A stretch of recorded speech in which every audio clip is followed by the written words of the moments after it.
Live जो দেখছে এই অপশনে করে নিয়ে নি ট্যাবে রাখো তোমাকে হেডে হেডে দেখাইতে হবে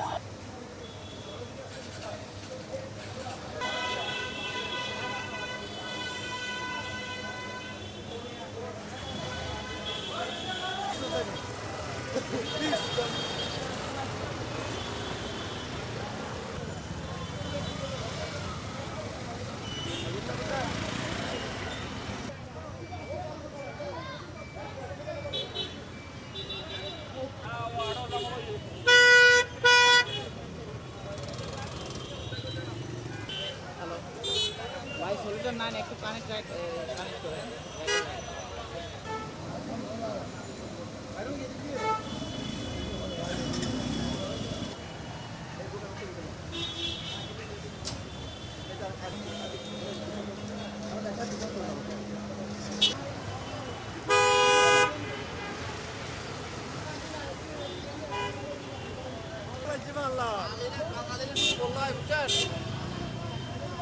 যুদ্ধ লাগছে মানুষ মনে করতে তেল আসবে না, অ্যাভেলেবেল না, ওই জন্য নিচ্ছে আর কি অনর্থক। এটা তো আমাদের স্বভাব। আপনাদের মজুদ কেমন আমাদের মজুদ কেমন মানে আমাদের কোনো, আমরা ডেলি তেল ডেলি আনি বিক্রি করি, আমরা ডেলি আনি ডেলি বিক্রি করি। যেমন একজন শুক্র শনিবার 2 দিন বন্ধ, ওই হিসেবে তেল আনছি, মনে হয় শনিবার পর্যন্ত যাবে না।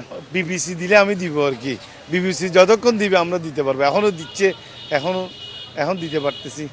ওই সবাই সন্দেহ করতেছে যে তেল পাবে না ভবিষ্যতে, এই কারণে হয়তো সবাই তাড়াহুড়া করতেছে, সামনে ঈদও আছে ওই কারণে। তেল পাবে না ওইটা আশা করতেছে, মানে তেল দাম বাড়ে যাবে, সেজন্য আগে ভাগে ঈদের আগে সবাই নিচ্ছে আর কি। যুদ্ধ বাঁচতেছে নাকি মানুষ মনে করতে তেল শর্ট পড়বে, সেজন্য মানে আগে থেকে আগে ভরে ফেলতেছে আর কি, পরবর্তী যদি না পায়। দাম তো এখনো বাড়ে না, নির্দিষ্টকাল পর্যন্ত এখনো একই দামে আছে, আগের মতো আছে, আমরা অকটেন দিয়ে চলতেছি। তেলের দাম বাড়ে না, কিন্তু আমরা বিভিন্ন পাম্পে গিয়ে এই মুহূর্তে তেল পাচ্ছি কোথাও 200 টাকা, কখনো 500 টাকা, কখনো 1000 টাকা। এটা আমাদের জন্য অনেকটা দুঃখজনক।